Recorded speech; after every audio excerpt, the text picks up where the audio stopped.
Okay. I think we got everything set up. Was working through a few technical issues, but I think we are set now.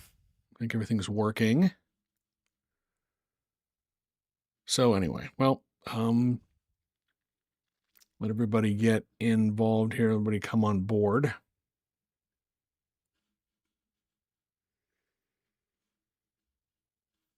Just double checking, make sure we are live everywhere we need to be.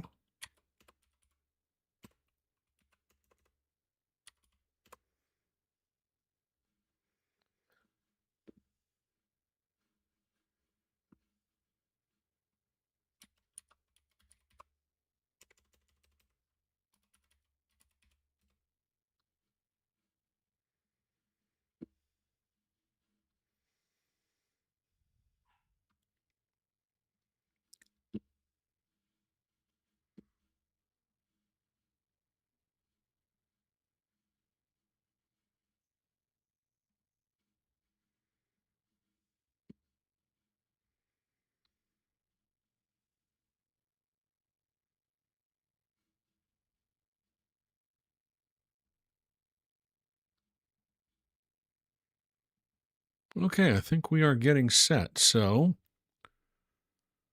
oh man.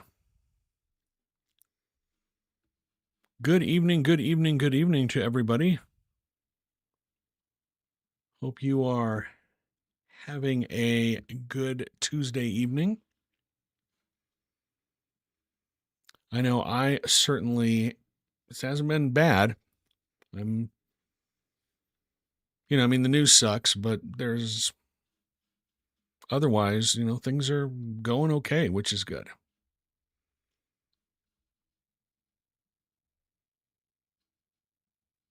Just getting everything set up, and then we'll be able to chat with y'all. Logan Morris, evening to you. How are you? Solar Singer 42, what's the news? Well, we'll get into it. I mean, there's some interesting stuff that's happening, some good stuff, some stuff that's probably not so good. We'll get into it tonight. We've got a lot of stuff to talk about. A lot of stuff on the agenda tonight.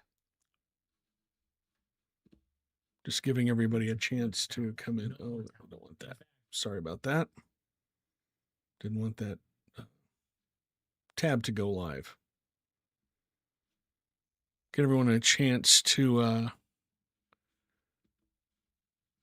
join in and get involved in the program. Logan asks, how's the lawsuit lately? We are waiting for a decision from the 10th Circuit. As you know, I won on appeal, and my lawsuit was revived after it had been dismissed by the Utah Circuit Court. My lawsuit was revealed. A 3-judge panel unanimously revived 2 of my 5 claims. And the legislature has asked for a rehearing by the entire 10th Circuit, something that's called an en banc hearing. And so we are waiting for that decision. We filed our response to that 2 weeks ago yesterday, and my lawyer says it usually takes the 10th Circuit somewhere between 2 and 3 weeks to decide.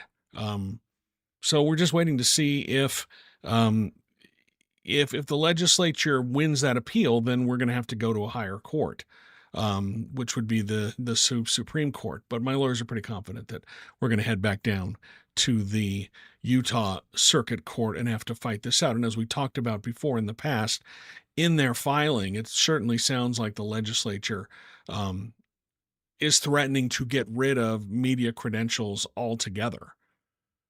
I'm going to have to file another grammar request soon to see how much they've paid this outside firm. But the last that I saw, they had paid Consovoy McCarthy, not the Utah Attorney General's office, but a boutique law firm from Washington, D.C.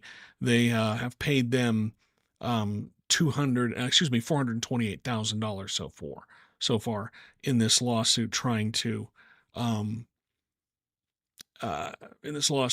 keep me from getting a press pass.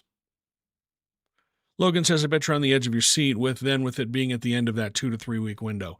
I've been in this for more than a year and a half. We filed our our lawsuit January 2025. So, the process just takes a while. Everything takes a while. And, I'm thankful that we won on appeal, and my lawyers are pretty confident that we're going to get sent back down to the lower court, but we shall see.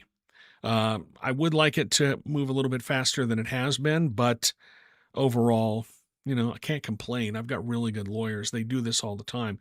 They represent a lot of journalists. They're the Institute for Free Speech out of Washington, D.C., and they're representing me pro bono. If I win, their legal costs are going to have to be covered by the state, which is probably one of the reasons why they won't just give this up, because they'll have to scratch a big check to the Institute for Free Speech. Let's see. A few people coming in on YouTube. Gabriel says, is Medicaid cost overruns on the list for tonight? Maybe if we get around to it. I haven't done a lot of reading about that. There's a few other things that I had on my agenda for this evening. Narcoleptic Mama says, good evening. Good evening to you. Glad to have you on board. It is kind of a monumental week or month it's a monumental time of year for me. I launched Utah Political Watch 2 years ago in August. And, I made a bet that I thought Utahns would want independent coverage of politics. And it turns out I was right.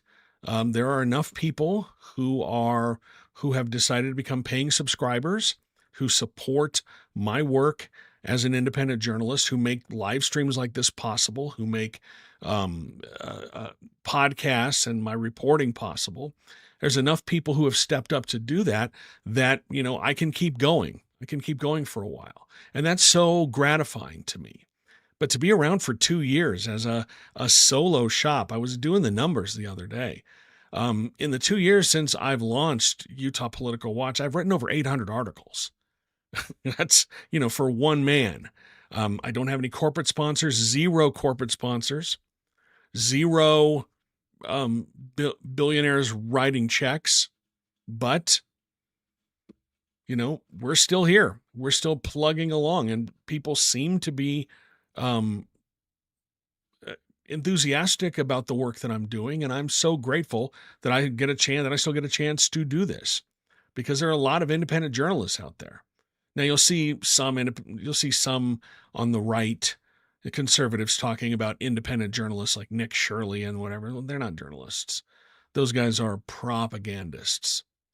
And the amount of money that's flowing in that area, flowing from the right to these ideas, is crazy. But I'm still scratching along, and we've been here for 2 years.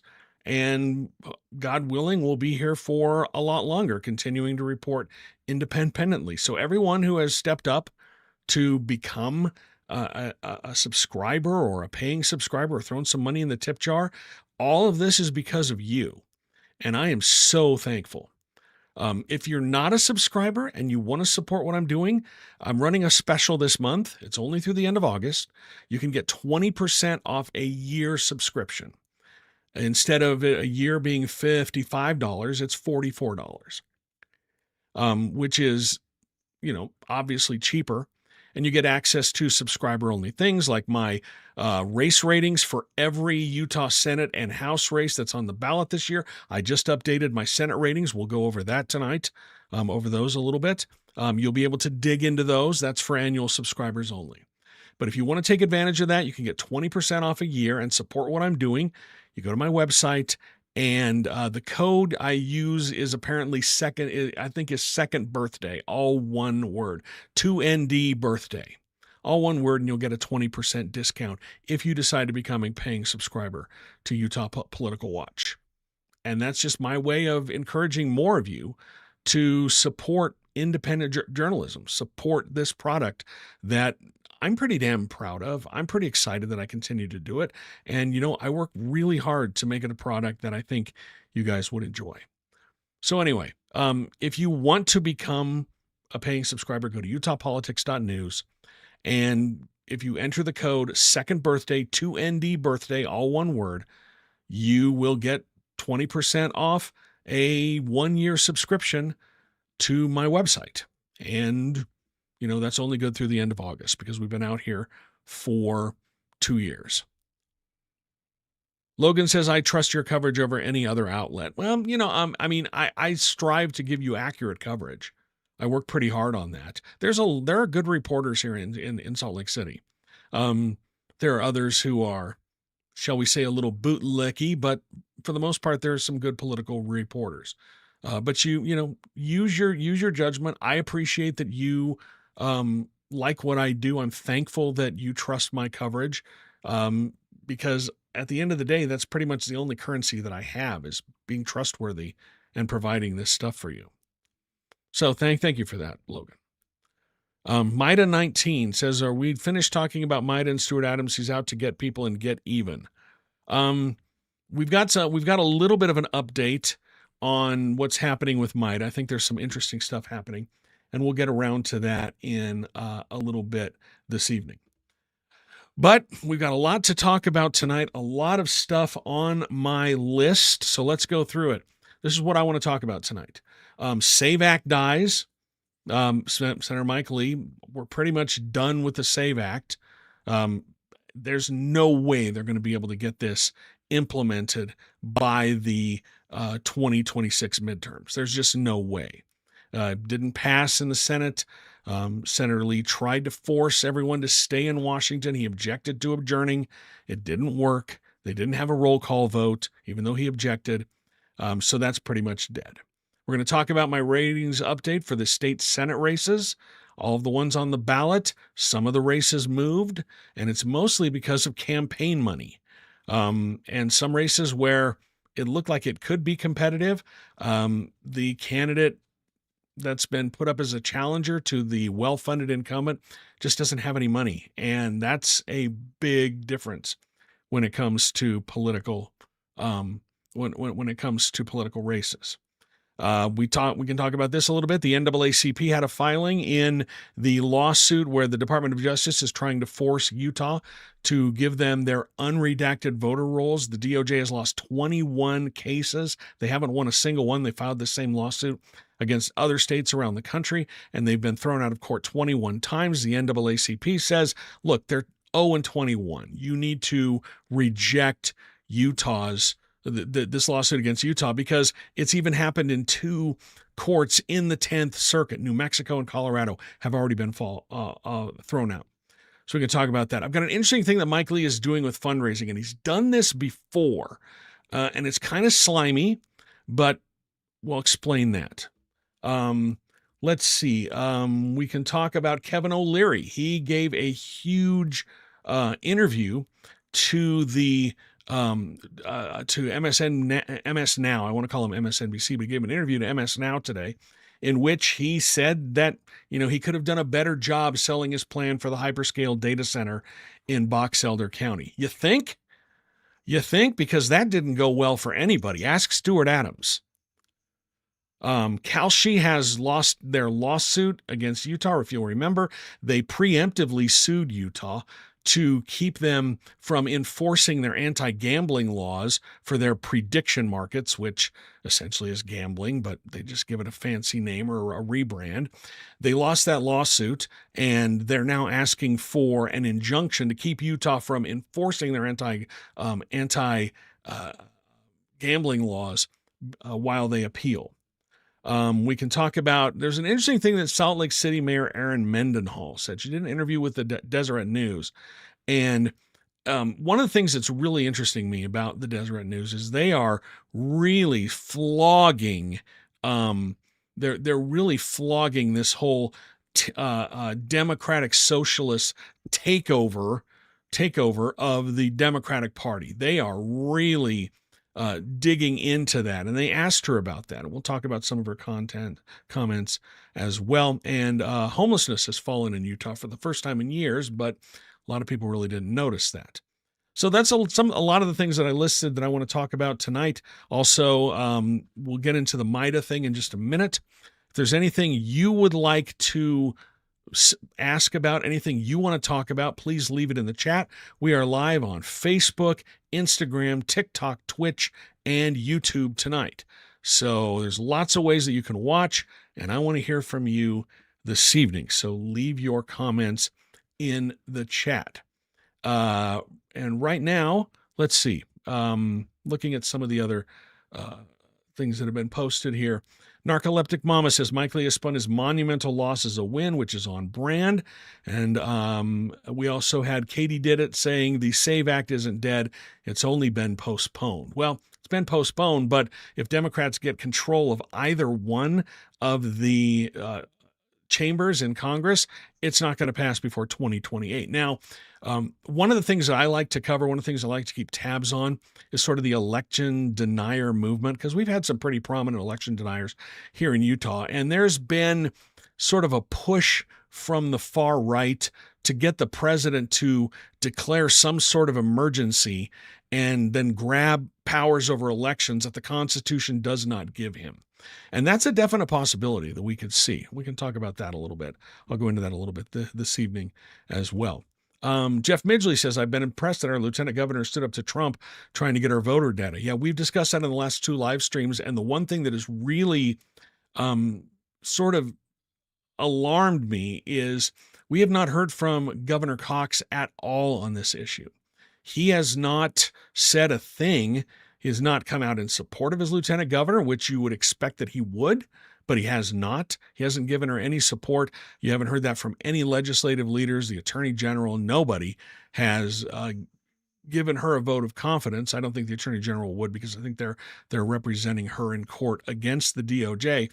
But you would expect that other members of the Cox administration would come out and give her a vote of confidence, and they haven't done that. They haven't done that at all, which I find really, really interesting, especially after Spencer Cox spent years being anti-Trump and then turned on a dime in the summer of 2024 and endorsed Trump out of nowhere. Let's see. Mr. Terrible is full of it. Data centers are a cash cow for companies and execs, but for the communities, but not for the communities they're built in. Interesting story. I was given, I got a solicitation for an online poll conducted by Y2 Analytics. They're a local pollster. And I don't know who they were conducting it for, but it was all about data centers. A lot of questions about data centers. So somebody out there is trying to poll on this issue, and I'm hoping that they'll release those numbers. I obviously took the poll because I was nosy about what they wanted to ask, but they were asking, like, on a scale of 1 to 100, from 0 to 100, how you felt about big tech companies, data centers, AI chatbots. Do you use AI chatbots? Do you use AI for things? Do you think that AI will help humanity? Are you excited for any uses for AI? Those are the kinds of things they were asking. And they were also testing messaging, is what it felt like, because they had some, I wish I would have screenshotted them, but they had some messages from, on both sides of the issue, pro data center, anti data center, and, extolling jobs on one side, and then the anti-data center messaging was, environment, water use, things along those lines, and how persuasive you found those messages. So it sounds like they might be message testing, which tells me this might be a candidate who paid for it, or a PAC, or whatever.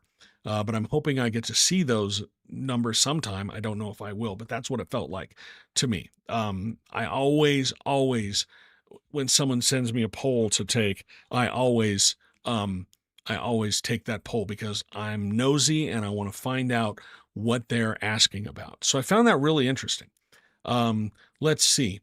Too many Republican senators are up for re-election. SAVE Act doesn't have the votes, and Curtis's vowed he will not break the filibuster. Proud Nani says that. Yeah, that's so. If the Democrats gain control of either chamber of Congress after November, and that's looking increasingly likely. But if Democrats gain control of either chamber in Congress, the SAVE Act will have to restart. If it does not get past this Congress, they'll have to start all over again and try to pass it in the House. And if the Democrats have control of the House, it ain't going nowhere. And if somehow the Democrats get control of the Senate, it really ain't going nowhere. So that's fascinating. Let's see. Elita 1486 says, I fled burning, flooded Schmatzy, Utah, escaped to Washington. They're up here too, guys. Yeah, they're relatives still, no escaping toxic family. Well, Washington is a great area. That would be someplace that I would like to move, not just because of the environment and how beautiful everything is, but I figured the farther north that I can get will stave off the effects of climate change. Um, relative, well, it won't completely stave off the effects of climate change, but moving north would be a good idea to, um, stave it off for as long as you can, because it's just getting hotter. It's just getting hotter and hotter. I don't know if you saw this, but there was a big, um, see if I can pull this chart up, but there was some studies just showing how much hotter it's been getting. And, the thing is, people, um, just because it's cold in Cleveland one day out of the year, or it's cold in Cleveland sometimes, doesn't mean that climate change is happening. It is getting hotter and hotter. This is a graphic. Let me see if I can pull this up. I'll have to probably fix this. Let's see here. Oh, I need to go over here. Let's see. I just got to pull up the property. Here we go. You should be able to see this.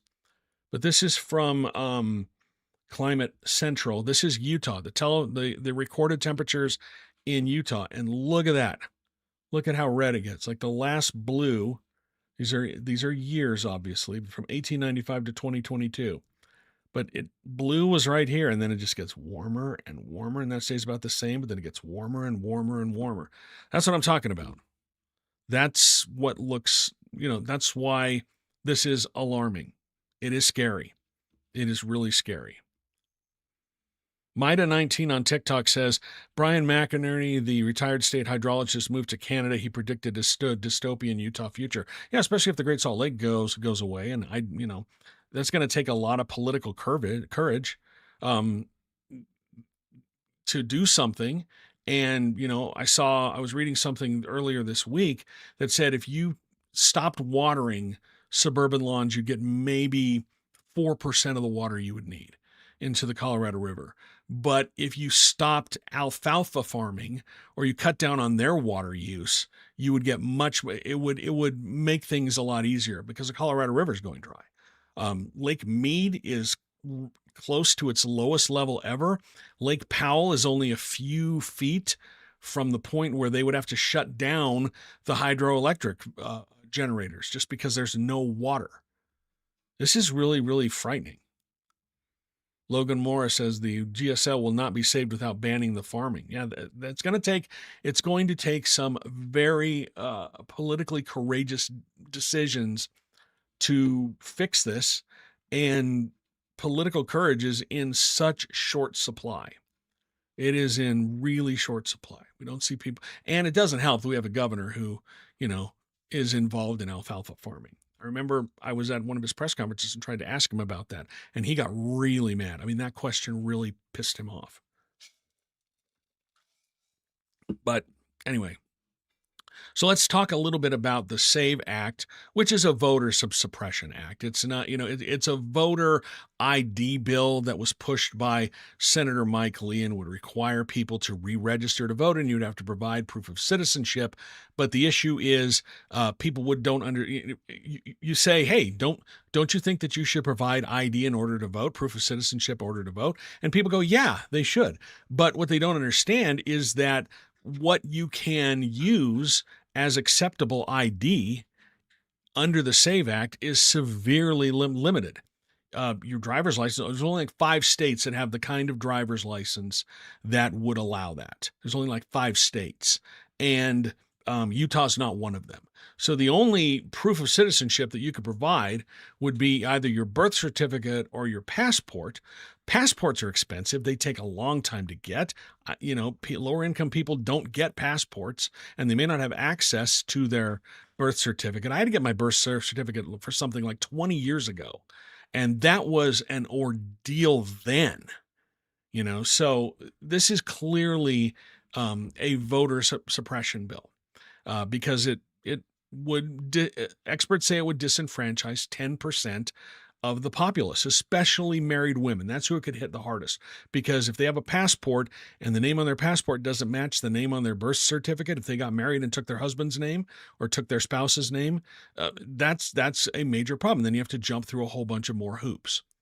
So those are the problems with the Save America Act, and also it's an unfunded mandate. It doesn't it doesn't give the states any money to implement this, and they'd have to do it in such short order. We are coming right up on the election. In fact, we're right in the middle of a 90-day cooling off period, which under the Help America, I think it's the Help America Vote Act, the one from 1993, said that within 90 days of an election, it banned systematic attempts to remove people from the voter rolls. And that's what this bill does. It removes people from the voter rolls. So we're in that 90-day period. So, you couldn't do it anyway because that's what the law says. So, SAVE Act, it did not pass the Senate. Senator Mike Lee was asking for a talking filibuster, meaning people would have to stay on the floor and debate until enough people gave in to pass it. And he didn't even have enough support to get 50 votes, much less the 60 to break a filibuster. People talked about maybe nuking the filibuster, so you would only need a majority to pass the bill, and there just was no appetite for that either. So it didn't pass. It's probably not going to pass. But if you pay attention to the election denier community, there's a far-right radio host named Wayne Allen Root. He's kind of a lunatic. And he is pushing President Trump to declare some sort of national emergency. If you remember, there was sort of a draft executive order that was making the rounds in the White House last year that talked about the president issuing an executive order declaring a national emergency around elections that would allow him to take steps that the Constitution does not allow him to take. I think one of them was like hand counting of the ballots. You can't use the machines anywhere. Maybe using the National Guard to oversee the election process. Just the federal government does not have a role in the administration of elections. They're just not. The Constitution doesn't let them do that. But there is a push among the election denier community for the president to declare some sort of national emergency and then do those things that and then do those things that he's not able to do. And if you know anything about this administration, some of the stuff that they do is they do it first and then try to sort it out in the courts later. And if they do this close to the election, there might not be time to fight it out in the courts. And you have this far-right Supreme Court that pretty much lets him do anything he wants in terms of President Trump. They push back from time to time, but for the most part, they let him do whatever he wants. So that's what people are talking about now heading up into the election, declaring some sort of national emergency. If you pay attention to what is happening, the whole thing about election interference in 2020, that's the big thing that that Trump is fixated on, his loss to Joe Biden in 2020.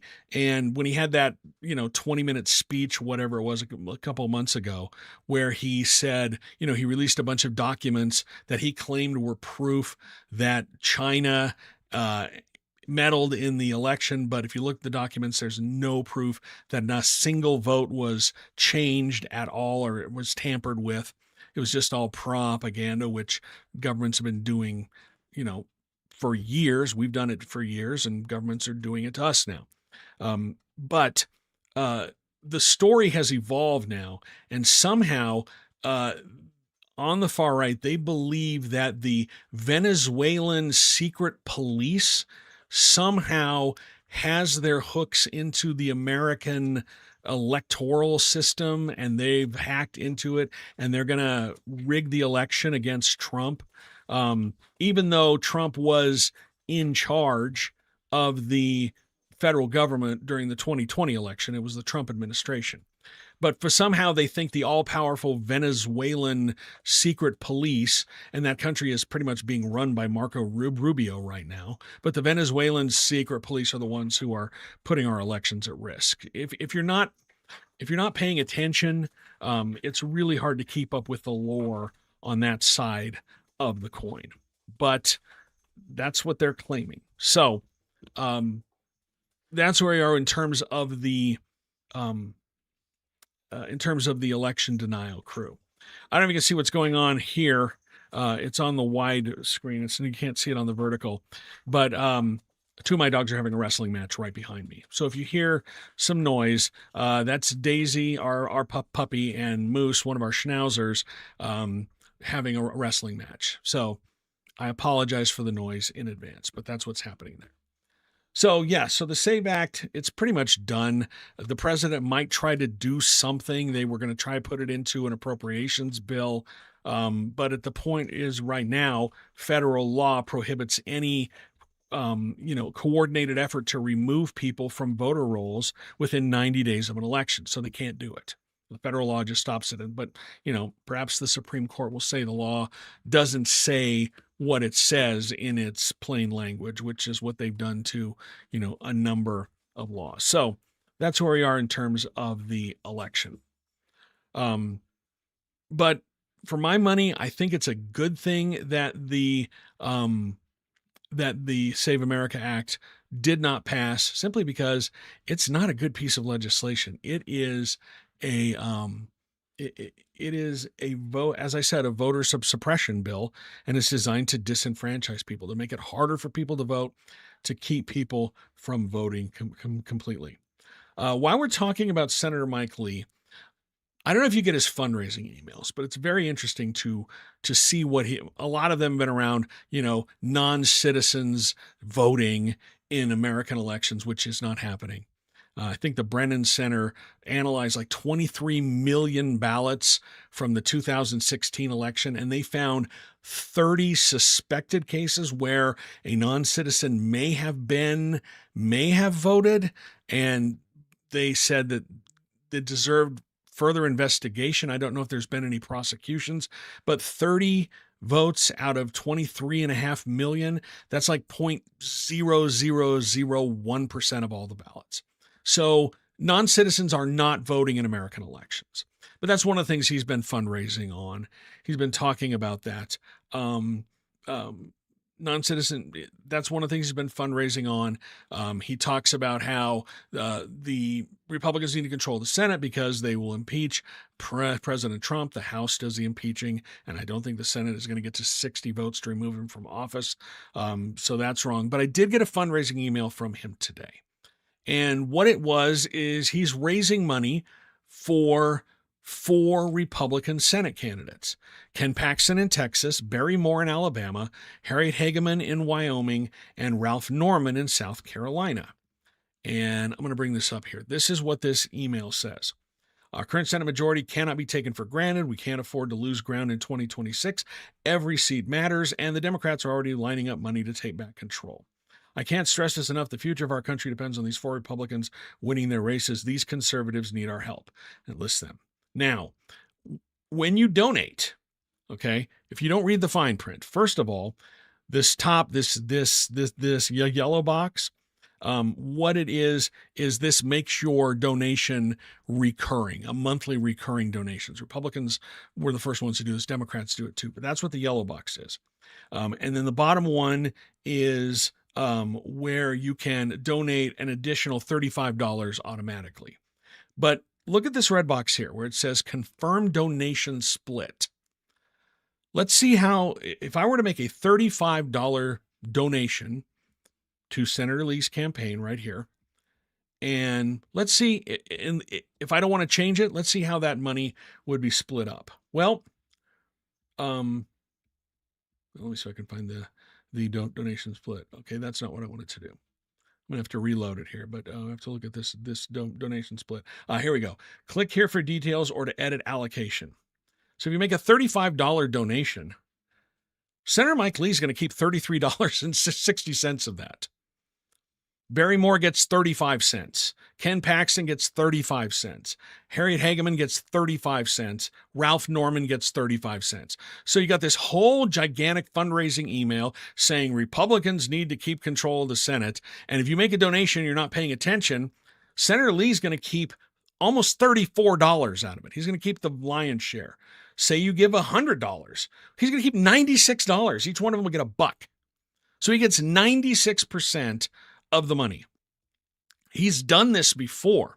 When Herschel Walker was running for the Senate in Georgia back in 2020, Lee did the same thing. He was fundraising for him, and Lee kept most of the money, unless you change the actual allocation. But a lot of people do this, but I just think it's funny because every time Senator Lee does fundraising for other Republican candidates, he keeps most of the money. You're donating to Senator Lee, and then they get, 35 cents if you make a $35 donation. They get a buck if you make $100, and he gets 96 of it. That's how that works. I thought that was really, really interesting. And Lee's not even on the ballot this year. He's not on the ballot. He'd be on the ballot in 2028 if he decides to run again. But he's not on the ballot. But I find that absolutely fascinating. And it makes me chuckle. I always pay attention to how much money Senator Lee is keeping when he's fundraising for other candidates, and he always keeps the lion's share of that. So just something that I think, it's these little things that I notice, and I think you might be interested in that. Let's see. Let's talk a little bit about the NAACP. If you remember, they intervened in the lawsuit from the Department of Justice seeking Utah's unredacted voter rolls. Right now in Utah, your voter rolls, your voter information, it used to be that people could mark their voter information as private. And there were a number of people who marked their information as private. And we've gone over why they did that. But they've changed that law. If you'll remember, you probably got an email or a letter from the lieutenant governor saying the legislature changed that law this year, which made everybody's voter information public unless you had a reason to keep it private. You're a public persona, you're a police officer, if there's a court order protecting you, a restraining order that you have against someone else, you can keep your information private. And the DOJ wanted Utah's complete unredacted voter rolls. They sued them back in February for that. And that included not only everybody's name and address, it included the people who had their information that could not be released publicly under state law, but it would also have things like a partial social security number or your driver's license number, a lot of really sensitive information that the DOJ was demanding that Utah turn over to them so they could check to see if there are any non-citizens registered to vote in Utah. And if you remember, the lieutenant governor had that audit showing that, what was it? Just a handful of suspected undocumented or a handful of suspected non-citizens were on the voter rolls, but it wasn't clear that they had cast a ballot. But the DOJ was trying to get their information, and the NAACP intervened in that lawsuit. They came in and said, "We want to be part of this lawsuit. We want to join the defendants, and the reason why is because turning this information over will harm our efforts to get people to register to vote.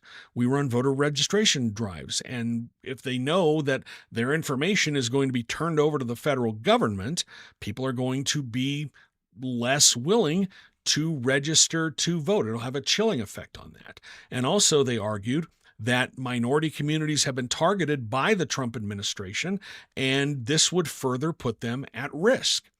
And so they intervened in this lawsuit, and the judge let them do that. Last week, they had a filing in this lawsuit in which they pointed out that the Department of Justice has filed similar lawsuits seeking this information in 21 other states, and they've all been turned away. all of that all those lawsuits have been rejected. They've been thrown out of court. They're 0-21. We've gone over how Lieutenant Governor Deidre Henderson has been running a little scoreboard on social media every time they lose one of these cases. And so they were just pointing out to the judge, look, there are 21 other cases that have been thrown out almost the exact same reasons every single time. And in fact, two of the states where this lawsuit has been thrown out are part of the 10th Judicial Circuit, Colorado and New Mexico. And so they're just saying you need to take a look at all these other cases and then reject this lawsuit as well. So that's the latest on that. We're trying to, we're just waiting to see when this court will decide on this, or if they're going to set hearings or whatever. I suspect that this lawsuit is going to suffer the same fate that all the other ones have, because we've already got two courts in this district who have said, have thrown this out. So I would suspect that that's probably the case here in Utah. I am checking the docket every day to see if we get a new new filing in this, or the judge has issued a decision. But the NAACP is pointing out that, look, they are 0-21 on this, so you should probably throw it out as well. Looking at some of the comments, Angela Berry on TikTok says, take your birth certificate, marriage certificate, and ID to the voting polls. That's probably a good idea. It's probably a good idea to have a plan for what you're going to do on election day. Now, we still have vote by mail, but you get your ballot in the mail, but you have to drop it off in the drop box. If you remember, the legislature wanted to make that process a lot harder in the fact that they wanted these drop boxes to have two people monitoring all the time that it was open and checking IDs, and so you couldn't drop off someone else's ballot. Each person who dropped it off in the ballot box had to drop off their own ballot, and the problem was it was going to increase costs for counties, and the state didn't put any money aside for that, so it was an unfunded mandate. That was one of the issues, alongside with the other ones trying to implement that. So that didn't happen. But you will get your ballot by mail, but you have to go and drop it off. That's one of the hurdles that they put in place. But it's probably not a bad idea to have a plan for what you're going to do when you're voting. There's people who are talking about maybe deploying ICE agents to the polls, which, that's just straight up voter intimidation. So it's probably a good idea to have a plan. Lefty's Third says, so we can't mail our ballots back. You actually can. I misspoke there. You can mail your ballots back. I didn't, because I didn't get in the mail in time. The one big change that they made to the law is that the ballot has to arrive by the close of the polls on election day. So if you mail it the day before the election, it's not going to get counted. So, if it gets within 5 days of the election, you're probably better off dropping it off. But you can mail it back. I misspoke there. I was looking at a different note. But you can mail your ballot back, but it has to arrive by election day. If you remember, one of the frustrations is people, if the ballot was postmarked by the day before the election, then it would still count. And that's why they were still receiving ballots for a couple of weeks after the election. Now they all have to be in by election day. They have to be received in the mail by election day. So if you get within 4 or 5 days of the election, it's probably a better idea, or a good idea, to drop your ballot off in person. And that's what I did. Sorry, I was thinking about my own experiences, because I waited and procrastinated, and then I eventually said, I'm gonna have to go do that if I want to drop that off. And one of the frustrations they had, if you remember, in 2024, in the Republican primary between Celeste Malloy and the name is escaping me, the Republican primary in that congressional district, there were a number of rural residents who put their ballots in the mail by election day. But those ballots had to go down. It was Colby Jenkins, Celeste Malloy, and Colby Jenkins. And there were a number of voters, I believe it was in Iron County, put their ballots in the mail, and but it was like on election day or the day before the election. But those ballots had to go down to Las Vegas, and then they were postmarked the day of the election. So it was too late. So they went down to Las Vegas and they came back and were delivered to the county clerk, and they were thrown out. And that primary election was really close. Like, there were probably enough ballots that were discounted because they didn't have the proper postmark on them that it might have flipped the results of that. It was very unlikely because Celeste Malloy was ahead, but she won that primary by just a handful of votes. And so that's one of the things that happens with the law if you don't get it in time. And it's really going to have a disproportionate effect on rural Utahns who, a lot of them don't have a ballot box near them. And so they have to put it in the mail. And then, as you saw, the mail goes down to Las Vegas because of cutbacks at USPS. Now, if you remember, President Trump issued an executive order, I think last month or maybe a little bit earlier this year, ordering the USPS to not deliver mail-in ballots to people who are not on the voters list. This is one of the reasons why they're trying to get Utah's unredacted voter list, because they want to check it against some database that experts say is pretty flawed. But if you're not in that database and you're not on the voter rolls, they remove you from the voter rolls. And then the USPS has been ordered by this executive order not to deliver mail-in ballots if the person is not on this list that the federal government wants to implement. A federal court today issued basically a nationwide injunction. It was part of a class action lawsuit, but it's a nationwide block that basically says, no, you're not going to be doing that. The USPS has to deliver these mail-in ballots. But this is just the whole assault on mail-in ballots. And Utah was, the vote by mail was extremely successful, especially in 2020 when we had the pandemic. It's hard. No one wanted to go vote in person. And so it was very easy to return your ballot by mail, and turnout went up. More people participate, which is always a good thing, unless you're part of the power structure in the state. I had one Utah lawmaker tell me that they did not like mail-in voting because it allowed less informed voters to cast a ballot, which is kind of gross if you think about it, because it's a constitutional right. Everybody can vote. But so you got to be careful, but I would say have a plan for Election Day. Kathy on YouTube says, is it correct that both McKay and Burton end up not running? McKay lost his primary. Burton got sick of Schultz pressuring to pass these restrictions on voting. I can't speak to that. I just know that Burton moved out of his district, and so he couldn't run again. Conveniently, he didn't say anything until after his, one of his handpicked successors had filed. There was someone else who filed at the last second for the Republican Party who was able to file, but Burton dropped out after the candidate filing period had closed, and that's when he announced. Kathy says, I was at the session 2026 hearing where I think Burton gave McKay the off route for continuing to push the anti-mail-in voting law. Dan McKay has talked about this as well. Proud Nani says, I think Dan McKay wants to run for governor. That's going to be really hard for him. You remember he ran for lieutenant governor. He was on the ticket with, who was he on the ticket with in 2020? He was a lieutenant governor candidate.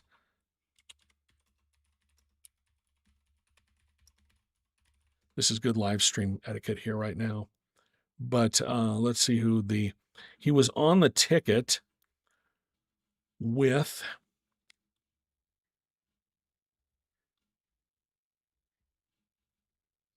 Maybe Jeff Birmingham? I can't, lieutenant governor. It was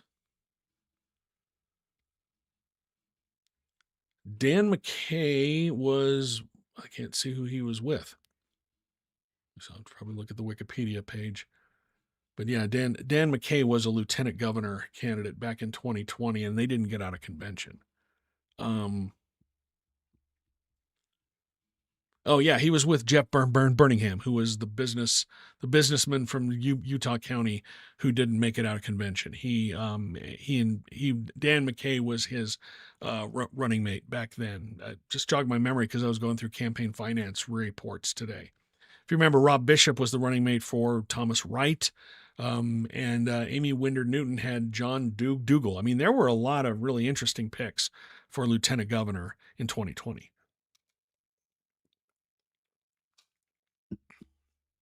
Let's see. Looking at some of the other candidates here.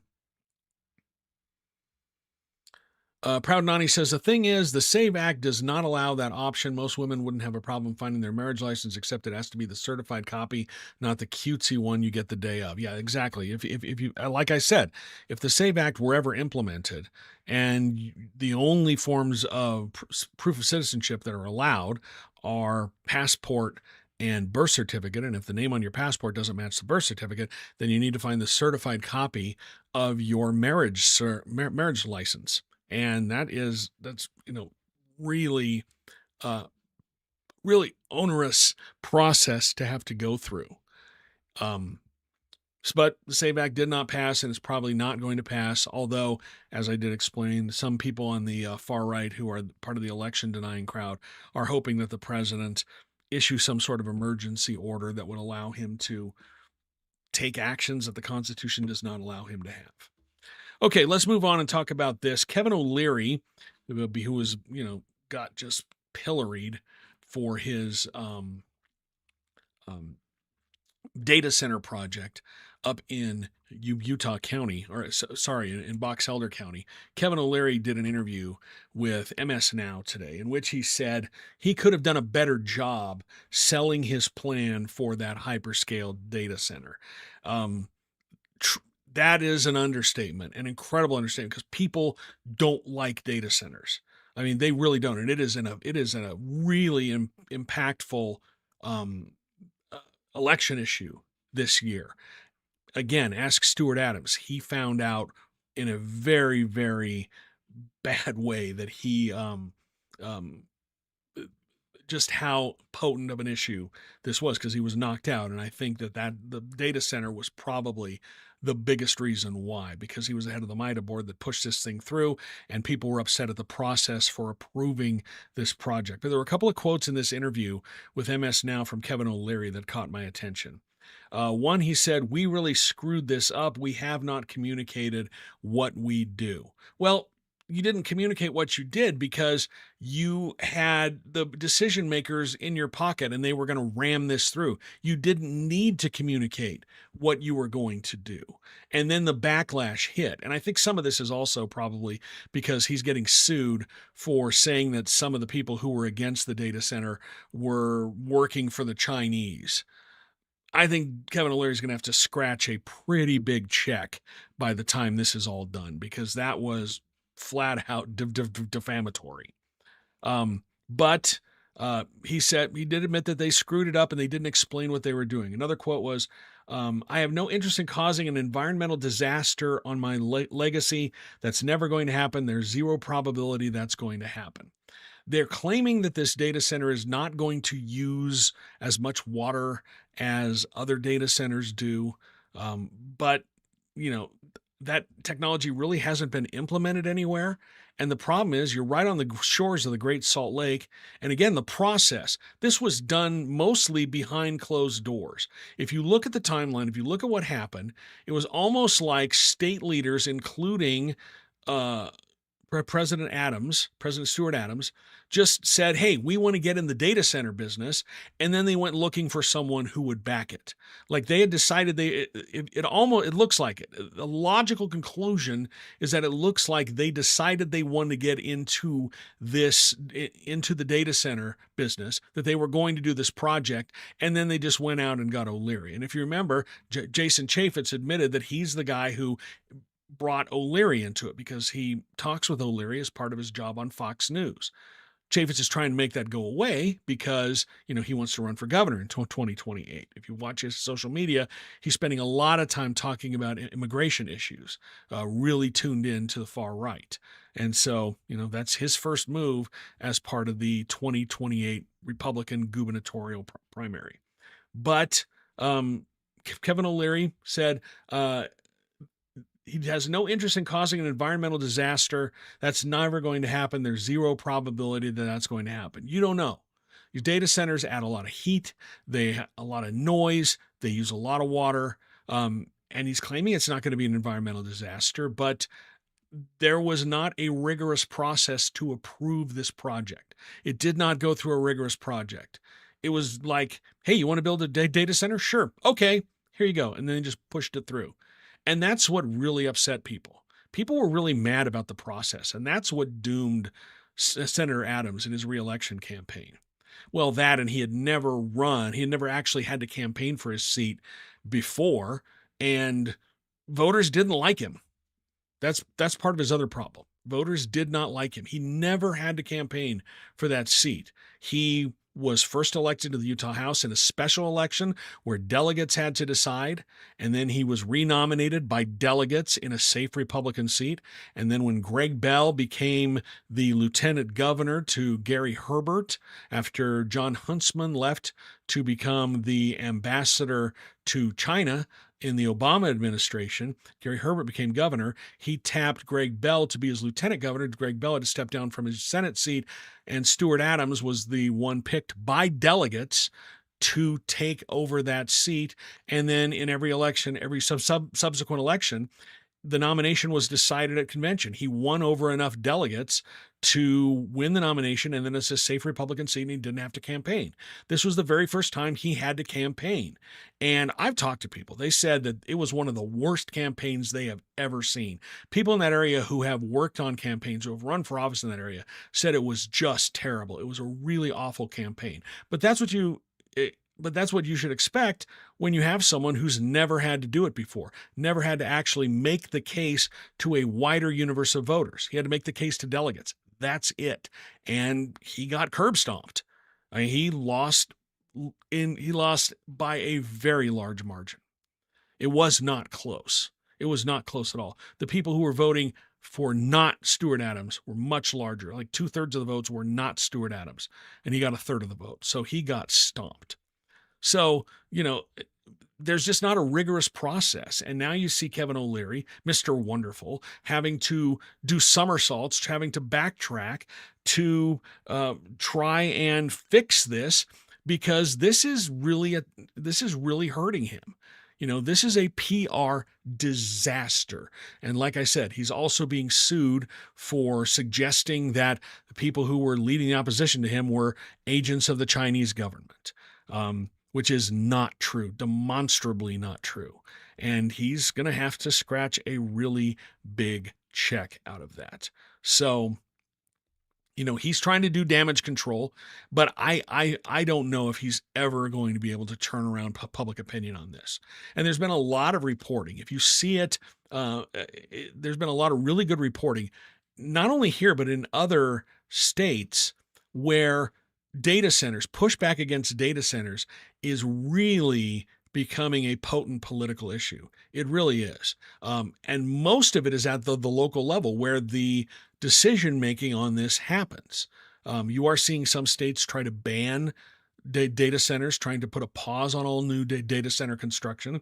And really, that's the main thing that is holding the American economy together. If you look at these AI companies, they're losing money hand over fist. They do not have a customer base for their product. They're just passing imaginary money around. Their wealth is on paper. And, I thought it was hilarious when you saw OpenAI pleading with the federal government, I think it was last week or 2 weeks ago, basically calling for a slowdown on AI development. Well, why are they doing that? Because they're losing a ton of money, and they don't want any more competitors to come into the market because they're losing so much money. And at some point, the returns people who are giving money, who are investing money, are going to stop investing money because they're realizing that the returns are not going to be worth it. That's the problem. And so it made me laugh when I heard them say that they want the federal government to now slow down on AI development, because we really need to take a breath and consider what we're doing here. These big tech has been trying to push government out of the way for years. And now, now they want the government to step in and slow things down. Why? Because they need the protection. And things are really starting to turn around on big tech. There was that lawsuit out of New Mexico against Meta about how their social media damages teenagers and developments, and it was a massive judgment against Meta, and that's just going to open the floodgates in other states. And like this could be the downfall of Meta. These lawsuits, and I have to give Governor Spencer Cox credit when he came out and identified that social media was a major problem for the developing brains of teenagers, kids. He was right. I think the way he wanted to go about banning it at first was wrong. He was trying to do things that violated the First Amendment. Their early attempts at regulating social media was, way that they wanted to regulate social media violated the First Amendment. They finally got into a place where I think the policy is better, but he was absolutely right. And now you're seeing other countries banning social media for kids and all of the stuff that's coming out in these court cases. There was one where on Instagram, if a teenage girl deleted a selfie, they almost instantly got ads for makeup and ways to improve their looks almost instantly. That's what the algorithm was designed to do. They were essentially preying on these kids, and they just lost a huge settlement in New Mexico, and that's going to open the floodgates in other states, and they could end up owing more than the company is worth. But for years they've been moving fast and saying government needs to get out of the way. And now all of a sudden they're saying, government, please come help us. Please come help us. Please slow everything down. It's moving way too fast, and we really need to consider what is happening.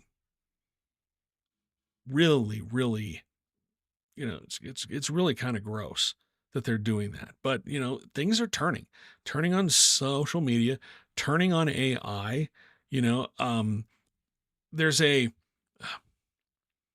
new wannabe, I would say, news outlet. I'm not going to say what their names are, but there's sort of a wannabe news outlet here in Utah. People aren't really paying attention to them, but I was reading one of their articles, and it was so clearly written by AI. It was just gross, because AI uses some really weird terms. It doesn't quite get it, and it just so clearly was drafted using AI, and it just made me laugh. AI is just the big plagiarism machine. That's all it is. And it doesn't quite understand what it's writing. It obviously doesn't understand what it's writing. But there's so many people who are using AI for so many things, and it's just destroying schools. My wife teaches master's programs in Utah, and she's struggling with AI, trying to come up with, policies that are ethical, because kids are going to use it. People are going to use this tool. You can't ban it outright. So you got to come up with ethical ways to involve it in the classroom, because it has become such an important part of people's lives. It's also one of the reasons why we've got a literacy crisis in America. People can't read. They don't understand. There's no reading comprehension. And this started years ago when, the dumbing down of America, the rejection of expertise, but AI is just accelerating that. But I really think that things are starting to turn against big tech. And if the AI bubble bursts, which I already think we have, if you look at Google's earnings, they actually lost a bunch of money on their AI. They lost so much money on their AI, and that's what they're just funneling everything into, because everyone has to stay behind it. Everyone has to keep moving. The reason why SpaceX, when it went public, had the gigantic valuation at first is it's not because of SpaceX. You know, they make rockets, but they don't make a profit. It's not because of X slash Twitter. It's Grok. It's XAI. It is Elon Musk's Nazi chatbot. That is what is driving this insane valuation of SpaceX, where, you know, obviously it's now down below where it would, where it debuted, but it was the reason why Elon Musk was a trillionaire for like 15 minutes before the value started to drop. People were looking at Grok, this AI product, and that's what they're hoping is going to become this $1 trillion business. That's it. There's nothing else in that. He just put a whole bunch of his other companies in there, and eventually they're probably going to put Tesla in there as well, just to unlock more capital for him. But it's just a potential of Grok. That's the only thing. And why do you think that when Minnesota passed a law that banned the non-consensual creation of AI images of people, especially young kids? Why do you think that Elon Musk's company filed a lawsuit against it? Because Grok is the only thing that might be making the money. That's it. And Grok, you know, that's what most of the people on X use it for. They use it to create AI porn images of people. They do that. And that's the only reason why XAI was why SpaceX was valued where it was, because people are betting on the potential of Grok. It's not the rockets. Rockets are never going to make any money. It's not X, Twitter. It's Grok. It's XAI. That's what it is. Elian Nutter says $10. You're talking about the Cougar Chronicle. I'm actually not talking about the Cougar Chronicle. They're awful. But it's not the Cougar Chronicle. But that's probably a good guess, but it's not the Cougar Chronicle, but that's a good guess. Let's see. What else do we have here on the comments? Kathy says, I just listened to the Fresh Air interview with author Gil Duran about his book, The Nerd Reich, Silicon Valley, Fascism and the War on Democracy. Pretty scary. Oh, yeah. They've got some pretty crazy ideas. If you look at Peter Thiel going around and lecturing about the Antichrist, you know, I'm not going to get into it tonight, but spend some time looking up the concept of freedom cities. Just look at that. Look at the concept of a term called freedom cities. I'm not going to go into it, but that will turn your hair white, because that is an idea being pushed by these technological oligarchs. They really want that, and they want to turn Washington, D.C. into a freedom city, which just briefly, it would turn it into an autonomous area where it would be ruled over by a CEO. The people there really wouldn't have any rights. Everything would be owned by the CEO. They want to turn Washington, D.C. into one of these freedom cities. So it's just an area where they would have no regulations. They could do whatever they want. And the people who lived and worked there would be at the whim of whoever's in charge of it. And that's something that they've been pushing for a while. And when you hear Trump talk, when you hear President Trump, he's mentioned this. He's talked about Washington, D.C. as a freedom city. Spend some time digging into that. Spend some time digging into that. Let's see. I wanted to look at this article from the Deseret News. I need to bring it up on Apple News. And here's a pro tip for everybody. Okay. The best news app, like the best bang for your buck, if you want to get a news, if you want an app that's going to be able to give you the news and get a paid subscription to Apple News. It's like $15 a month. But what does that get you? You get around a lot of paywalls. You can access a lot of publications out, like the Washington Post is on Apple News.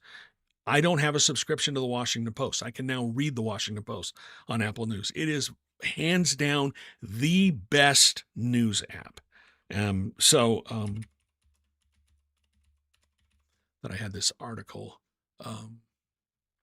bookmarked, but I do not. But I'm just saying, that's just my little tip to you. If you want a news app that is worth every penny, Apple News is far and away the best product out there. And their algorithm is pretty good too. It's showing you articles that you would be interested in. You can follow a whole bunch of publications as well. Anyway, Erin Mendenhall, Salt Lake City mayor, was interviewed by the Deseret News. This was on August 5th, so that was last week. We didn't have time to talk about it in last week's show. I think it came out after the show. But the Deseret News has been laser focused on this issue of Democratic Socialists taking over the Democratic Party. They're completely ignoring the far-right fascists that are taking over the Republican Party, Proud Boys, Patriot Front. Just pay no attention to that. But they are wildly focused on the Democratic Socialists. And it makes sense because you can scaremonger about it. And it's something that will rile up the rubes, But they decided to ask her about this. And she said that the Democratic Party embracing some of these progressive candidates who are Democratic Socialists, but and there's a difference between what Democratic Socialists believe and what Zoran Mamdani is pushing for. He says he's a Democratic Socialist, but the things he's doing are not mostly part of the Democratic Socialist agenda. Same thing with Al Said in Minnesota. I mean, the things that the Democratic Socialists are pushing for are kind of extreme. So I can understand what the fixation is. Getting rid of the Senate, getting rid of the presidency. A lot of things that are really kind of out there that voters are not. It's going to take years. It's going to take decades to convince most of America to come around to that. But they asked her about this, and I think she was right when she said that Democrats embracing these progressive candidates, Zoran Mamdani, Abdul El Said in Michigan, it's just a reaction to the Trump administration, the things the Trump administration is doing. She said, quote, "There is a human instinct to counterbalance extremes. And with the extremes the Trump administration is going to on almost every front, we are seeing a reactive Democratic response that is alluring to many voters." Now, the issue is, I think one of the problems for the progressive wing of the Democratic Party is how close the race in Michigan was for the Democratic primary between Abdul El Said and Haley Stevens. That was extremely close. A lot of people were expecting a blowout, and it wasn't. And I think that might spell trouble for Democratic socialist candidates or those who embrace that moniker going forward. Because if you look at the voting breakdown in Michigan, and this is probably too nerdy for y'all, but I've been reading a lot of the analysis. Stevens cleaned up in the areas of the state with a very large black population. Detroit, those areas, the urban areas. And for some reason, Democratic Socialists have trouble appealing to black voters, which is the traditional base of the Democratic Party. Now, maybe they'll come home and vote for Al Said in November, now that he's a Democratic nomination. I think it was good that Stevens immediately conceded and embraced Al Said the next day. It was a nasty campaign, a really nasty campaign. But she was able to embrace him at the Unity breakfast the next morning, immediately conceded. So I think that's a good thing. But it'll be interesting to see if the African American voters do come home and vote for him, because that has been a place where Democrats, the Democratic socialist candidates, have really struggled. Look at what happened with Bernie Sanders when he was running for president. He did really well in Iowa. He did really well in New Hampshire. And the moment they went to Georgia and South Carolina, he hit a brick wall. Because it was a large black population in both of those states. So I think that's one of the problems that they're going to have to overcome if they're going to. That's one of the voting blocks that they need to do some work and appeal to. Maybe they'll come home in Michigan. I don't cover Michigan politics, but everything I'm reading, it is alarming. But back to this interview with Erin Mendenhall. she did say this: while at once we must acknowledge and in some cases combat the actions of this administration, our policies as Democrats should not be purely reactive. If they are, we're dancing to their tune and not setting our own agenda and our own vision. I think that is a great answer. I think that's a really good answer, because the biggest driver in American politics right now is negative partisanship. People vote against something. They don't vote for something. What she's saying here is you need to put out policies. You need to propose policies that are not just a reaction to what the Trump administration is doing right now. All the horrible things that they are doing, the ways that they are trampling on people's rights and trampling on the Constitution. You need to have your own agenda. Now, you can't ignore, I don't think she's saying ignore what the Trump administration is doing. And if she is, I think she's absolutely wrong, because you can't ignore that. But I think she's absolutely right in where you say that you have the policies put forward by her party should not be purely reactive, because if then you are dancing to the Republicans' tune, you're letting them set the agenda. So I thought that was really fascinating. I thought that was really interesting. But I thought it was a really good answer by Aaron Mendenhall. Okay, let's see if there are any comments here in the chat. Anything anybody wanted to talk to? Mida19 says Democrats could do better with blacks and Latinos. Well, I have to disagree with that, because that is the traditional voting base of the Democratic Party. Right now, you just got this wave of Democratic socialists who are, the Republicans are licking their chops because they want to scream socialism and communism. They've decided that they're going to absolutely manufacture a brand new Red Scare for this election, because they know that most of their voters don't know what the hell those words mean. They just know that they're supposed to be scary. You ask when next time you hear someone talking about, oh, they're socialist, they're communist, ask them to define what they're talking about. Ask them what the hell they mean. And I bet you that they cannot articulate it. I bet you they can't articulate it at all.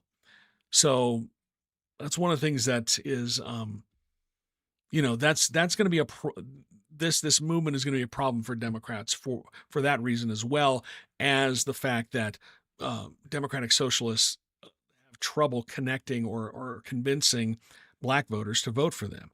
And, you can point, America has elected a Democratic socialist, FDR. They elected him 4 times. He was a Democratic socialist. So people saying that you can't do that, that's not going to happen, well, they're absolutely wrong. Alyssa McKnighton on Instagram says they can articulate it only with the help of AI. I agree with you 100% there. Relationscapes, who's actually one of my neighbors, says Republicans could vote in the primary there. I wonder if that made an impact. Maybe they decided to vote for Haley Stevens. Again, I don't have access to that data. I'm waiting for them to do more analysis, but you got to find out. You got to find reporters whose voices you trust out of all the states. And there are some really good reporters out there. I've just been fascinated to see how the Deseret News is 100% on board with this whole scaremongering about democratic socialism. It's almost a fixation for them, and just how, Republicans are trying to manufacture a Red Scare. You saw the Utah Eagle Forum posting about it on social media, which totally on brand. And that stuff's going to work here in Utah, because there is a strain of John Birch Society running through the Republican Party here. It's very strong. It's never gone away. Mike Lee's pocket constitution came from a group that's aligned with the John Birch Society. And so, and the John Birch Society is anti-communist. So that's the kind of thing that's really going to resonate with a certain segment of Republican voters here in Utah. And that's probably why we're seeing these attempts to create a new Red Scare. I need to get a little drink. This wasn't on my rundown, but I wanted to bring it up. Last week, when the Senate was coming to an end, where they were getting to the end of their session before breaking for before going on recess until October. They're gone for the next month and a half. And there were a lot of far-right Republicans who were very upset that Senator Lee's SAVE Act was not on the agenda to be voted on. This was this happened before he lost his reelection bid. Tennessee Republican Representative Andy Ogles, as you know, he lost his reelection bid last week. Well, he went on the Benny Johnson show to talk about this, and he basically said John Thune should resign as the leader of the Senate, as the majority leader of the Senate, and let Mike Lee take over. That's a choice. That's a choice. If you remember, I think it was in 2018, maybe, Senator Lee was removed from some of his committee assignments because he backed Rick Scott over Mitch McConnell in the leadership election. And Mitch McConnell did not like that very, very, very much. Mitch McConnell was not a fan of that. And so he hit back at Lee pretty hard and removed him from a couple of his committee assignments because he was one of the few people who was backing Rick Scott in a challenge to Mitch McConnell for leader. But Andy Ogles, who is leaving Congress because he lost his reelection bid, said that he thinks that Mike Lee should be the Senate leader. Ogles said this: Thune has had multiple choices as to which one he can get through the Senate, and so he makes his excuse of, well, he's protecting a few of his members because the SAVE Act is controversial, and they didn't have even a majority of the Republicans in the Senate who are behind it. So, if they signed up for that job, put the Dan Gubb bill on the floor, and they can vote on it, and then they can go back home to their constituents and answer those questions. There's no reason or excuse for him to be a coward, and if he's not willing to do it, he needs to step out of the way and let Mike Lee or someone like Mike Lee take over as leader and get it done. That would certainly be an interesting time to have Mike Lee as the majority leader in the Senate. That would certainly be an interesting time. Last thing I want to talk about tonight, Kalshi, the online prediction app, which is essentially sports betting, especially betting, but they get around the fact that they claim they're not betting because people buy contracts on real world events. Okay. You can buy a contract. Utah Royals are playing on Friday. And so there will be contracts to say who's going to win that game. Is it the Royals or is it their opponent? And you trade with other members. So for every yes or for every contract that is picking the Royals, there is a corresponding contract for the other team.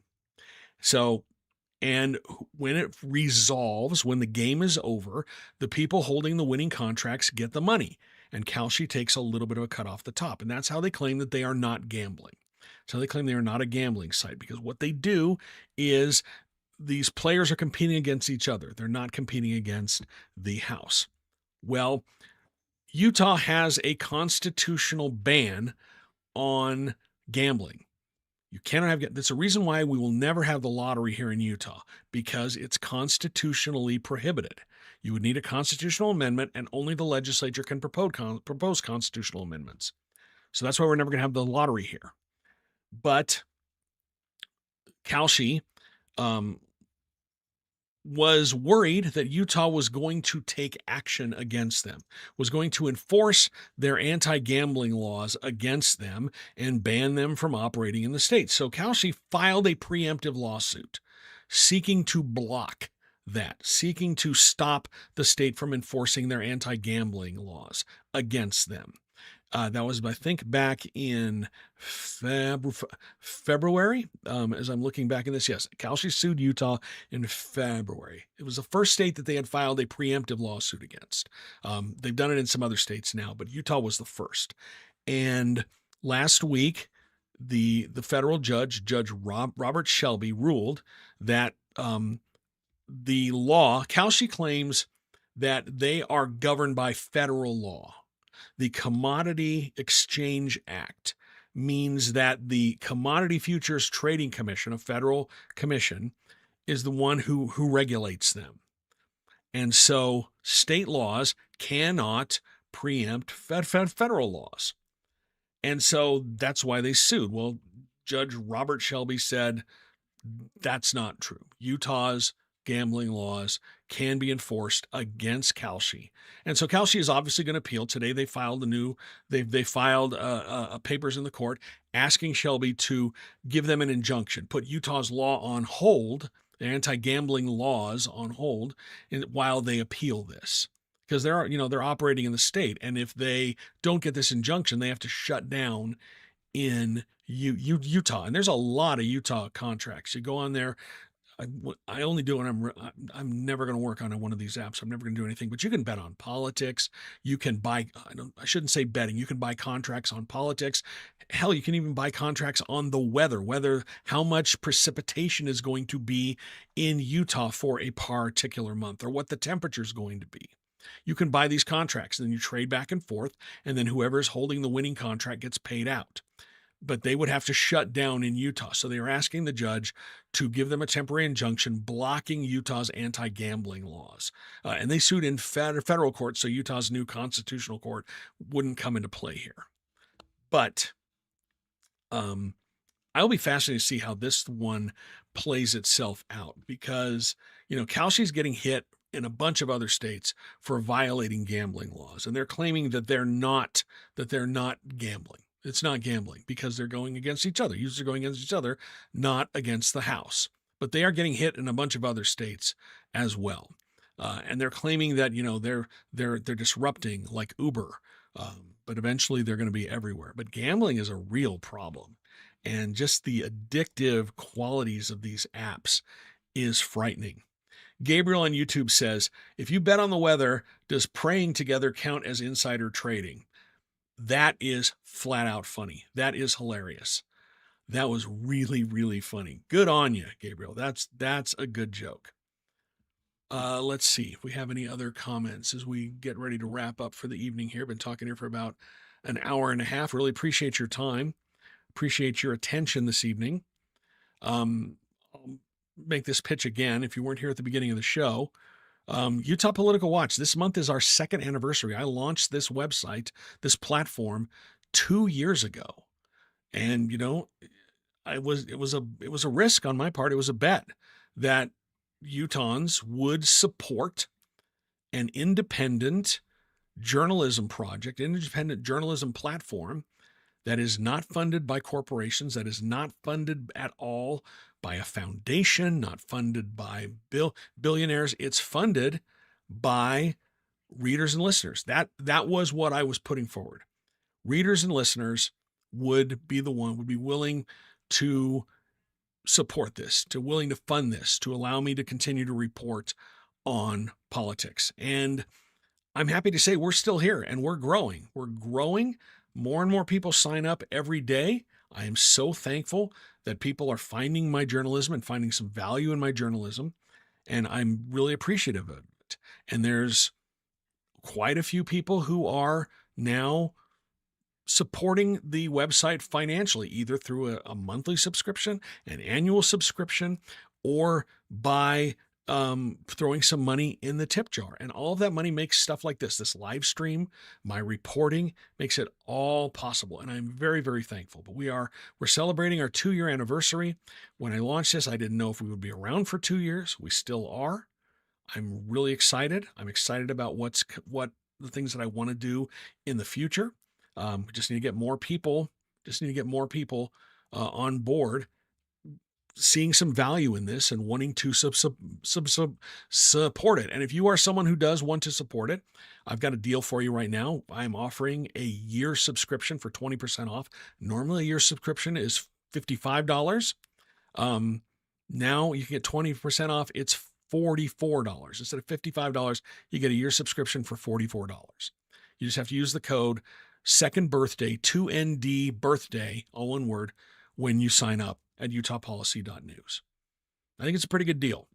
It's a pretty good deal. And you will get to see things like my Senate ratings.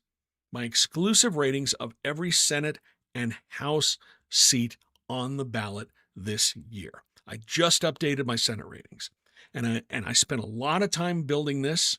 This is only for annual subscribers, so you can get access to this. You can dig into everything for just $44 through the end of August. But what I've done is I've created two metrics for looking at these these races, and I just updated them. I put in, we just got through the primaries, and I looked at, I had to analyze all of the campaign finance stuff, because money is a big part of what happens. It's not everything in politics, but it's not nothing. And as a longtime political operative said to me once, and this has stuck with me forever, the difference between having money and not having money is running the kind of campaign you want to run versus the kind of campaign you have to run.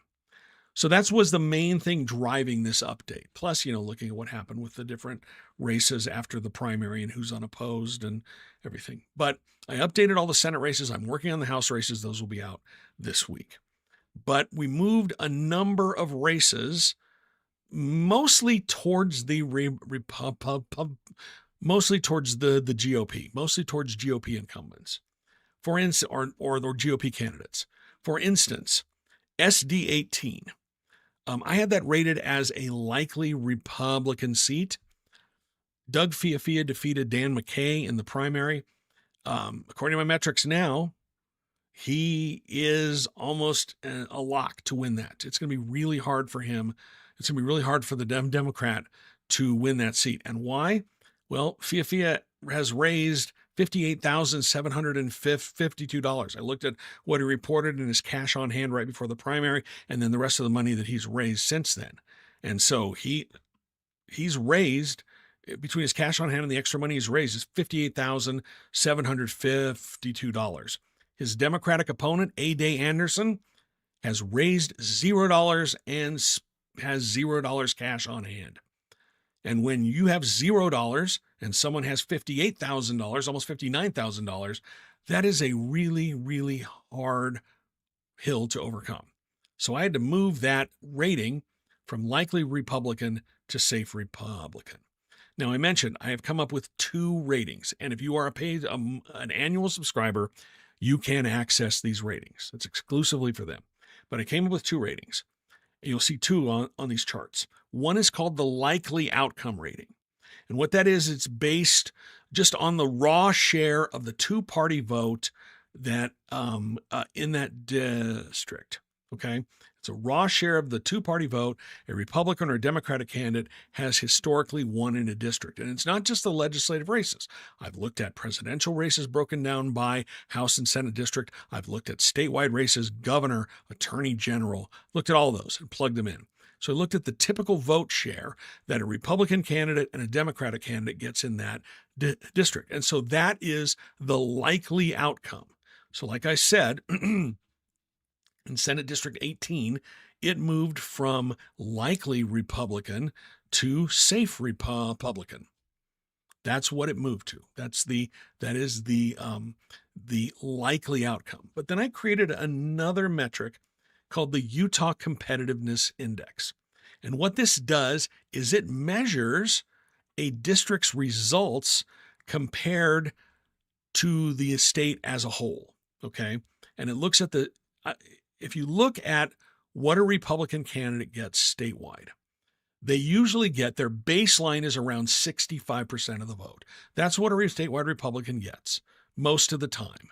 If you average it out, it's about 65%. That is the statewide baseline for Republicans in Utah.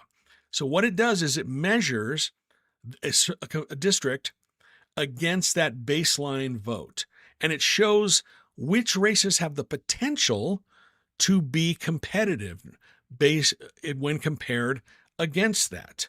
Okay. And there was one district that was really interesting. It's SD 19, and that one is with Kirk Cullimore. Okay. Based on the likely outcome, based on the traditional share of the Republican to Democratic vote in that district where Kirk Cullimore is, it's it's likely are. Republicans are likely to win that. But if you look at the competitiveness index, it is just Republicans R plus 0.2. That means the district traditionally performs only 0.2 of a point better than the statewide baseline average of 65%, meaning that is potentially a competitive district. That is a district that could be competitive if a number of factors fall in place. So according to the statewide competitiveness index, according to the Utah Competitiveness Index, SD 19 with Kirk Cullimore is actually a toss-up that favors the Republican candidate. A Democrat theoretically could win that seat based on all the factors and all the numbers that I put in. But one of those numbers is money. And when you look at the money factor, I really wanted to move this district to safe Republican, just based on the money gap, because Kirk Cullimore has 67 times more cash on hand than his Democratic opponent, Shanna Anderson. That's normally the kind of gap where you move a seat safe Republican. But I kept it as likely Republican for the likely outcome, because that district has consistently shown the closest numbers of any Senate race in Utah based on the historical analysis, the number of statewide elections broken down by Senate district going back a number of years. So that one has shown that, that district is competitive. It is one of the closest Senate districts based on those statewide numbers.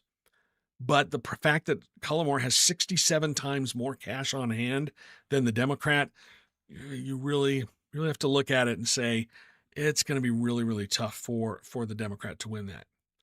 Gabriel said it would be really funny if Cullimore lines up becoming the Senate president only to lose in the general election. At one point, I thought that was a possibility. Right now, I think it is not as likely just because of the cash advantage. CJ in Utah said, did I miss your review of Senate District 5? I'm not going to go down all of the Senate districts because this is data that I worked really hard on. Like, I worked on this for months, and it's only available to paying subscribers at utahpolitics.news. But I will look at Senate District 5. That is one that we think that I think, based on these numbers, can be competitive. Senate District 5 is one that could be competitive in November, just based on all the factors. If you look at Senate District 5, the likely outcome is only rated lean R, lean Republican. And the Utah Competitiveness Index, again, it is R plus 0.8. That means that this district historically has only performed 0.8% better than the statewide baseline average for a Republican candidate, which is 65%.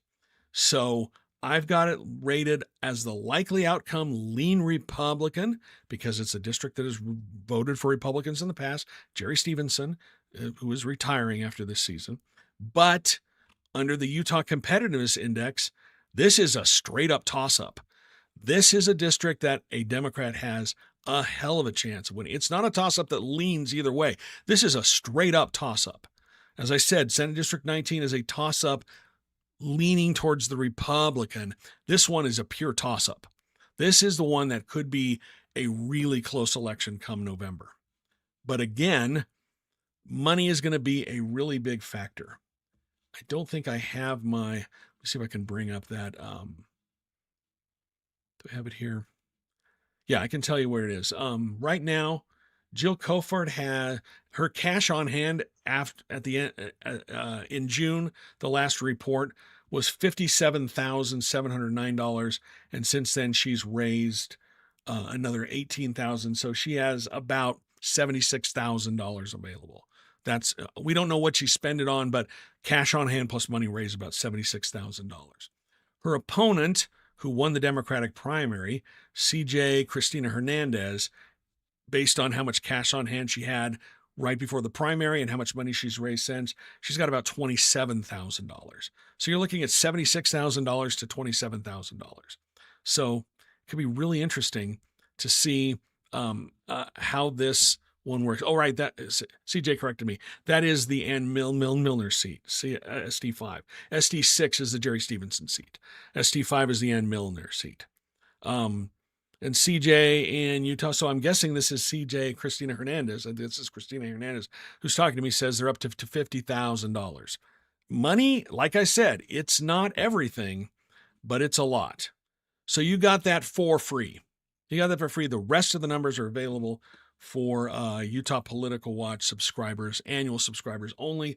And right now you can get 20% off an annual subscription and see these numbers. And I'll be updating the House numbers this week as well.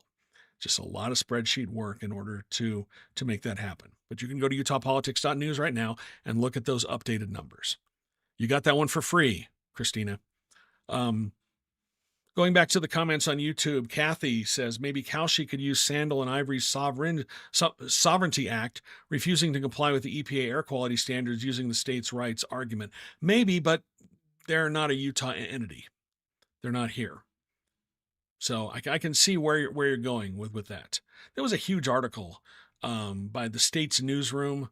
I think we have an outlet here in Utah from them, and they were talking about how states are embracing federalism, how they're really pushing on that. And they talked to Ken Ivory, and treated him like he's some sort of big constitutional expert, even though he works with, he teaches Constitution classes with a guy named Rick Green, who calls himself America's Constitution coach. But that whole organization is really Christian nationalists. It's a bunch of Christian nationalists who are teaching biblical citizenship. And Ken Ivory teaches a biblical citizenship class up at the Capitol during the legislative session. Like, he uses Capitol facilities to host the class. So I wouldn't treat him as an expert on the Constitution. He's a self-proclaimed expert on the Constitution, but they platformed him, and I thought that was probably the wrong move, but they probably don't know his background. But yes, Ken Ivory works with this group, America's Constitution coach, Rick Green, who is aligned with pseudo-historian David, name's escaping me, the pseudo-historian who makes stuff up to fit his narrative. But yeah, listen to Ken Ivory's expertise on the Constitution at your own risk. If you want to talk about a hybrid of the John Birch Society and mix that in with Christian nationalism, that's what you're gonna get. And they've got that federalism commission up at the U, or up at the legislature, and one of the members is a woman we've talked about before, Jen Brown, and I reported last year that she actually appointed a neo-Nazi to her group, one of the to a leadership position in her group, her organization, Utah Citizens for the Constitution. He's not there anymore. After I pointed out that this guy was a neo-Nazi, but yeah. So these are the people that you're dealing with when you talk about that. Anyway, I think I'm done for this evening. This has been fun. I appreciate your attention. I appreciate your questions, your comments. We're going to do it again next Tuesday. In the meantime, do me some favors. One, give me a follow on whatever app you're watching on: TikTok, Twitch, Instagram, YouTube, Facebook. Just give me a follow. Doesn't cost you anything. Okay, helps me out. Helps get my message out there further. Second thing, go to utahpolitics.news. That's my website, utahpolitics.news, Utah Political Watch. And what you can find there is there's a couple of things that you can do. The first thing is just sign up for my newsletter. That's free. That's not going to cost you anything. And then you'll get emails in your box. Every time I publish a story, you'll get an email, and you'll also get emails telling you about these live streams when they happen. So you do that. The next thing you do, if you feel like you want to financially support this news product, if you feel like you want to make more live streams like this possible, if you want to make more reporting like I do possible, become a paying subscriber. You can do that by buying a monthly or an annual subscription. If you buy an annual subscription, you can access the race ratings. The exclusive race ratings are only available for those subscribers. And right now I'm running a special, 20% off a year subscription for new subscribers to celebrate our 2nd anniversary. Because that's right, we've been around for 2 years, and I'm excited about what's going to happen next year and beyond. But you can do that. You can sign up for a paid subscription, get 20% off. The code's right there on the website. You'll see it. And if you don't want to do a subscription, I completely understand it. If you just want to throw a couple of bucks in the tip jar, every little bit helps. Everything helps and makes more reporting, more live streams like this possible. Whatever you want to do is great. I sure appreciate it. I appreciate your time and your attention. And I appreciate you allowing me to continue to do this, to report on Utah politics, which I have found fascinating. I am a sicko. I love I love reporting on politics. I love digging into it, and I love explaining how things work to an audience of people who are hungry to find out what is going on. So anyway, that's what I appreciate. If you're watching on YouTube, you have to hit the bell button. It's like the like and subscribe. Give this video an upvote, and then you can hit the subscribe button. So that's how you follow on YouTube, to answer that question from Kathy. Anyway, that's going to do it for this evening. I'll be back next week. If you sign up for my newsletter, you'll get an email giving you the time and place to watch. But until then, stay cool, be good to each other, and we will talk to you again soon. Thanks, everybody.